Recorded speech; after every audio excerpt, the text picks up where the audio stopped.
ओम श्री गुरुवे नमः।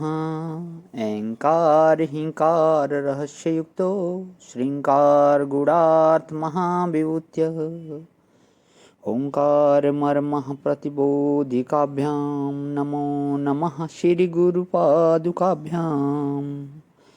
ओम शांति शांति शांति। प्रणाम भवन। श्वेता श्वेत्रोपनिषद स्वामी श्री अखंडानंद सरस्वती जी महाराज का दिव्य ग्रंथ, जिसमें भगवान 28वां प्रवचन हमारा जो है चल रहा है, ध्यान की सफलता के लक्षण। अध्याय दूसरे का 12वें और 13वें मंत्र की स्वामी जी व्याख्या दे रहे हैं। पेज नंबर 379 से आगे ले रहा हूँ। भगवान सुंदरता कहूँ सुंदर करई, छवि गृह दीप शिखा जनु बरई। तो तुलसीदास जी महाराज ने प्रकारांतर इसका जो है वर्णन किया है। तो आगे बताते हैं कि छवि के महल में जब सौंदर्य का दीपक प्रज्वलित होवे, तब उसकी दीप शिखा से जानकी जी के सौंदर्य की उपमा दी जा सकती है, ऐसा बोलते हैं। पर उन्होंने भांवर देते समय जो वर्णन किया है ना, वह ध्यान देने लायक है। तो क्या कहते हैं आगे कि रामशीय सुंदर प्रतिछाही, जगमगात मणिखंबन माही। करऊं कुंवरी कल भंबरी देही, नयन लाभू सब सादर लेही। जब राम सीता दोनों भांवर देते हैं, तब मणियों के खंभों में दोनों का सौंदर्य प्रतिबिंबित होकर जगमग जगमग करता है। गोस्वामी जी ने उसका वर्णन किया है। मनहु मदन रति धरी बहुरूपा, देखत राम बियाह अनुपा।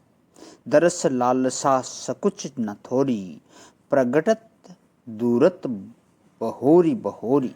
जब सीता राम दोनों मणिमय खंभ के सामने आते हैं, तब उनका सौंदर्य प्रतिबिंबित होता है। वह परछाई कौन है? बोले रति और काम है। लेकिन रति और काम तो सीताराम के सामने नहीं आ सकते। दरस लालसा सकुच न थोरी, प्रगटत दूरत बहोरी बहोरी। वे शर्मा जाते हैं। सीता और राम के सौंदर्य के सम्मुख रति और काम ये दोनों प्रकट नहीं होते हैं। माने जहाँ असली सौंदर्य है, वहाँ लौकिक रति और लौकिक काम का प्रवेश नहीं हो सकता। सौंदर्य वह नहीं है जो काम को भड़कावे, जो काम को उत्तेजित करे। असली सौंदर्य वह है जिसको देखकर ऐसा आनंद आवे कि बाहर से भीतर हो जाए।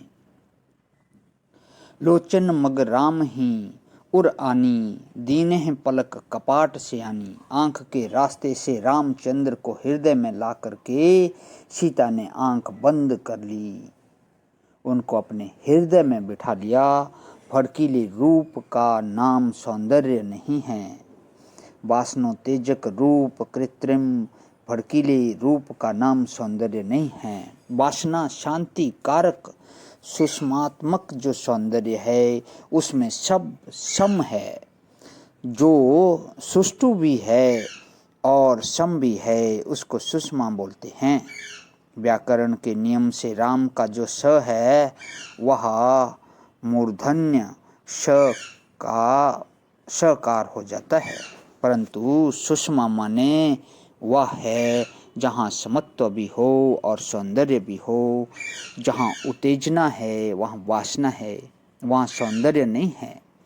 ये संसारी लोग सौंदर्य की झूठी कल्पना करते हैं। वर्ण प्रसादम स्वर सौष्ठम च।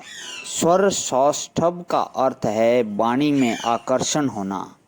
वाणी में एक प्रकार का माधुर्य होता है। पंचम स्वर में गाने का नाम स्वर सौष्ठव नहीं है। यह जो सीटी बहुत मधुर स्वर में निकले, उसका नाम स्वर सौष्ठव नहीं है। यह जो कोयल बोलती है, उसका नाम स्वर सौष्ठव है। कोयल की आवाज में स्वर सौष्ठव है, आकर्षण है। एक ऐसा स्वर का आकर्षण जो लोगों के चित्त में ऐसा आकर्षण उत्पन्न कर दे कि लोग वस्तु का जो पदार्थ है, माने पद पदार्थ की ओर आकृष्ट हों। उसे स्वर सौष्ठव कहते हैं। तो आज यहीं विराम करता हूँ भगवान, इससे आगे का कर लेता हूँ। ओम शांति शांति शांति। प्रणाम भगवान।